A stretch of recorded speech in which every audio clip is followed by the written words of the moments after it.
Welcome to Learn English with Story and Conversation. Today's story about the Rapunzel. Once upon a time, in a land far away, there lived a husband and wife who had long desired to have a child. For many years, their wish went unfulfilled, but at last, the wife discovered that she was expecting a baby. The couple lived in a small house next to a beautiful garden that belonged to a powerful witch named Dame Gothel. The garden was surrounded by high walls, and no one dared to enter it for fear of the witch's wrath. One day, as the wife gazed out of the window, she noticed a bed of lush, green rampion, also known as Rapunzel, growing in the witch's garden. She immediately felt an intense craving for the plant and longed to taste it. Her desire grew stronger with each passing day, and she became pale and sickly. Her husband grew worried and asked what was troubling her. She confessed her longing for the Rapunzel in the witch's garden, saying that she feared she might die if she did not have some. Seeing his wife's distress, the husband resolved to obtain the Rapunzel, no matter the cost. That night, he scaled the high wall of the garden and quickly plucked a handful of the Rapunzel leaves. He hurried back home and gave them to his wife. She made a salad with the leaves and ate it eagerly. The Rapunzel was so delicious that her craving only grew stronger. The next day, she begged her husband to fetch more. The husband, though fearful, could not refuse his wife. He climbed over the wall again, but this time as he gathered the Rapunzel, he felt a cold hand on his shoulder. Terrified, he turned to see the witch standing before him, her eyes blazing with anger. "How dare you steal from my garden?" she hissed. The man fell to his knees and begged for mercy, explaining that he had only done it to save his wife's life. The witch's expression softened slightly and she said, "If what you say is true, then I will grant you mercy. But in return, you must give me the child your wife will bear." The man was horrified at the thought, but he knew there was no escaping the witch's power. With a heavy heart, he agreed to her demand. The witch let him go, and he returned home with more Rapunzel for his wife. In due time, the wife gave birth to a beautiful baby girl. True to her word, the witch appeared at the couple's home on the day of the child's birth. She took the baby away, naming her Rapunzel, after the plant that had started it all. Dame Gothel raised Rapunzel as her own, but she was a jealous and possessive guardian. She feared that Rapunzel's beauty and charm would attract others, so when Rapunzel turned 12, the witch locked her in a tall tower deep in the forest. The tower had neither stairs nor doors, only a single window at the very top. The only way to enter or leave the tower was by climbing Rapunzel's long golden hair, which the witch would do whenever she visited. She would stand at the base of the tower and call out, "Rapunzel, Rapunzel, let down your hair, that I may climb without a stair." Rapunzel would then unbraid her hair and let it fall out the window, and the witch would climb up. As the years passed, Rapunzel grew into a beautiful young woman with hair as fine as spun gold. She spent her days singing, brushing her long hair, and gazing out of the tower window at the world she had never been allowed to explore.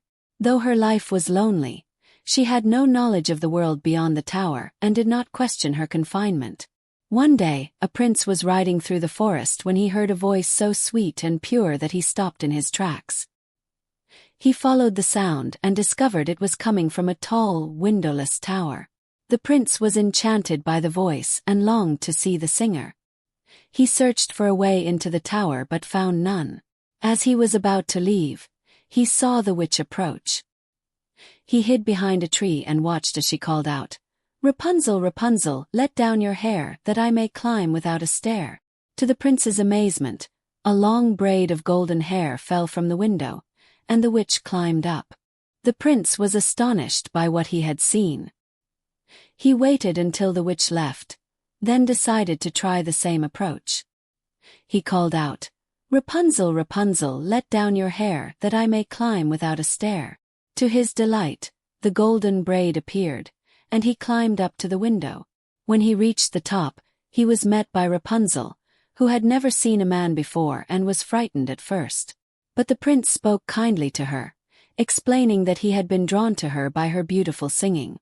Rapunzel was reassured by the prince's gentle words and soon lost her fear.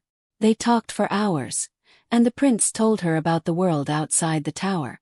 Rapunzel was fascinated by his tales and realized how much she longed to see the world for herself.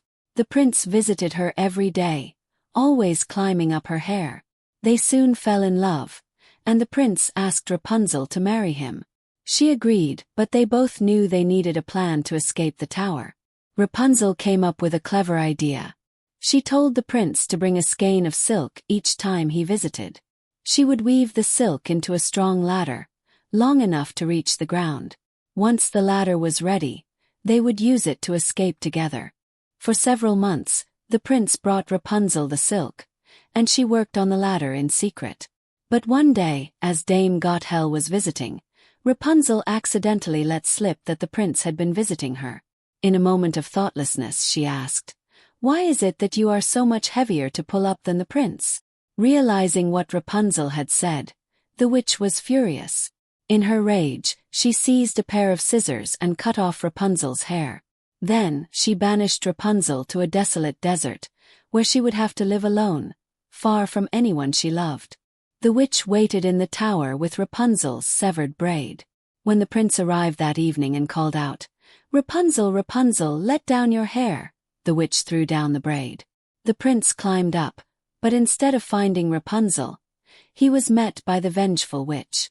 She taunted him, telling him that he would never see Rapunzel again. In despair, the prince leaped from the tower. Though he survived the fall, he was blinded by the thorns below. Blind and heartbroken, the prince wandered the forest for many years, searching for Rapunzel. He lived in misery, surviving on roots and berries, but never gave up hope of finding his true love. Meanwhile, Rapunzel lived in the desert, where she struggled to survive. She gave birth to twins, a boy and a girl, and raised them alone in the harsh environment. One day, as the prince was wandering through the desert, he heard a familiar voice singing a sad, sweet song. He followed the sound and, to his amazement, found Rapunzel. Overjoyed, he called out to her, and she recognized his voice. Rapunzel ran to him and wept as she embraced him. Her tears of joy fell into his eyes, and miraculously, his sight was restored. Reunited at last, the prince and Rapunzel returned to his kingdom, where they were welcomed with great joy. The prince introduced Rapunzel and their children to his parents, the king and queen, who were overjoyed to meet them. The royal couple was married in a grand ceremony, and they lived happily ever after, free from the witch's curse. As for Dame Gothel, she was never seen or heard from again. Some say she fled the land, unable to bear the sight of Rapunzel's happiness.